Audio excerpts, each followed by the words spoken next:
of best friends, Sam Hutchinson and Emma Cole, who started their own private detective agency after leaving jobs in the police. Investigating everything from cheating spouses to serial scammers and prolific catfishes, the crime-fighting duo have helped hundreds of people get the answers they need. And today they're joining us to share an insight into their fascinating 9-to-5. Welcome, it's so lovely to have you here. So, Sam, you spent 27 years in total working for the police, 13 years as a detective working within child abuse cases. Then you've got Emma here, who's 17 years working with the police as well. A majority of your years working in intelligence, in particular investigating corruption within the force. Yes. And then you came together to start this private investigation business. So why move away from that and start this? Well, we were in anti-corruption together, so we were like investigating undercover corrupt officers. Yeah. So we had a lot of experience in the covert world. We decided to leave the force because I fell pregnant with twins and Emma also had her children, so... It was the right time. Yeah, it's the just right kind time for of us. time to leave. The police didn't really fit in. And there was a massive gap in the market, let's be honest. There is Yeah. a need out there for this sort Yeah, of and thing. we really just wanted to do something for ourselves, to build a life for ourselves. Yeah. that we could do around our families. Well, I mean, for private investigations, I mean, we said in the introduction 9 to 5. I bet it's not a 9 to 5. No, I was about to say, no, that's wrong, it's not. There is this, you have this preconceived view of what a private investigator could look Yeah. like. At the moment on the telly, there's Gary Oldman in Slow Horses. Yeah. I mean, and that's the sort of guy that you imagine in the desk. But for you guys, this is a very different approach, isn't it? Yeah, we give a completely different spin on it. Yeah, you've got your typical private investigators and everybody thinks of them like that, but we're completely different. We're females, we can fit in anywhere. But we also bring another feeling to this. We're females, we're empaths, so we understand people's feelings and we're bringing a much softer approach to our industry. Oh, but yeah, we're still equally incredible results. Yes. Let's talk about some of the services that you provide. I mean, catfishing is a word we hear a lot now, but it is relatively new, really, and it's definitely on the rise. An awful lot of people are getting caught out by this, and therefore you're being asked to investigate it. What sort of things do you do? Yeah, so catfishing has really increased over the last couple of years, and we think it's because more people are dating online. They're looking for love. Maybe because of the pandemic, people are kind of just looking online. They're going on there and meeting people who might not be who they say they are. Well, I mean, you've found some pretty extreme cases. We're passionate about raising the profile and helping people that are being catfished because this is so common and it's so important that we start to catch these people. We've got a great success rate. People fall for... I mean, you look at the stories, obviously, you know, just the headline of the story. Someone sends £67,000 to Nigeria thinking that it's Wet, Wet, Wet star Marty Pellow. Absolutely. And that, you think, how the hell did you fall for that? But they're clever. They are very clever, and the thing is we all leave quite a big digital footprint in all our social media accounts and everything else.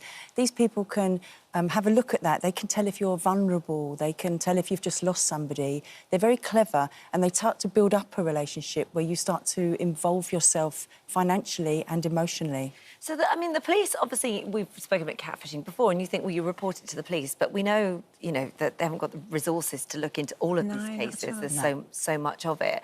What happens with that information then? If you find somebody that's been scamming somebody out of the hundreds of thousands of pounds, do you then pass it on to the police eventually? How does it work? Well, we do an investigation. We use lots of tactics that we really can't discuss. We find out who is responsible, and when and if we can find out who that person is, we will then obviously share the information with the police.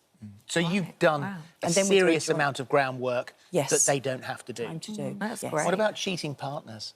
Yeah, we do that too. To what Very lengths well. will you go? What, undercover?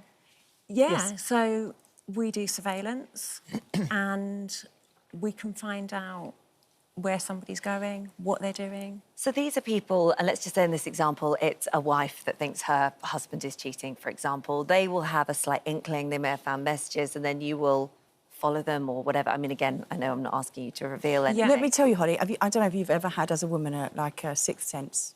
Like your gut feeling. instinct. It's just the gut. There's something wrong and you don't know what it is. And people ring us and we say, do you know what? 9 out of 10 times you're usually right.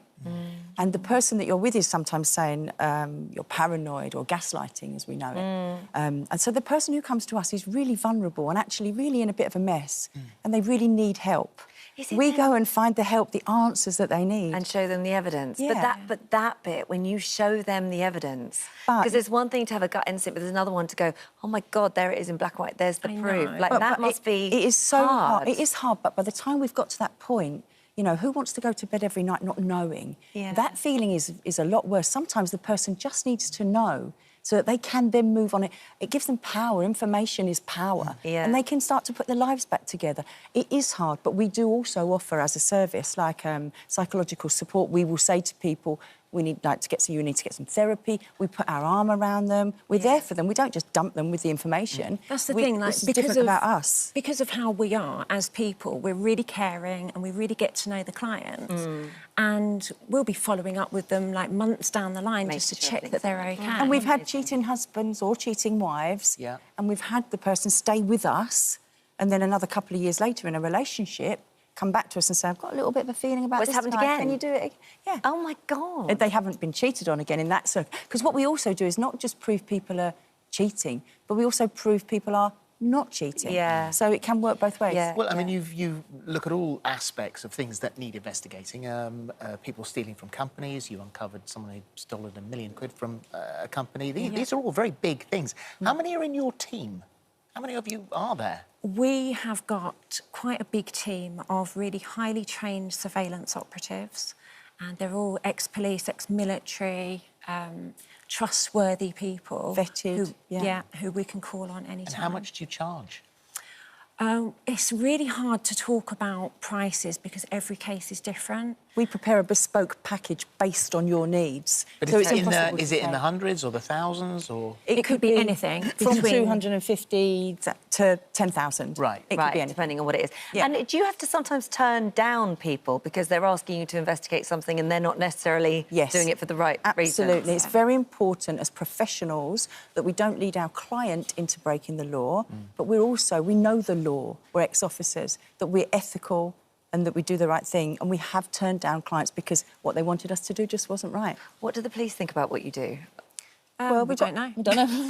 We don't have that Don't much. really care. Right, okay, fair enough. But we have our ex-colleagues who we're still friends with them, and Yeah. they just want a job with us when they leave. So We follow the law. Yeah. So... You have big convictions when you've passed it over the police. Yes, there well, are thank you very convictions. much indeed. Yeah, we don't Yeah. get to know all of the details of it. Yeah.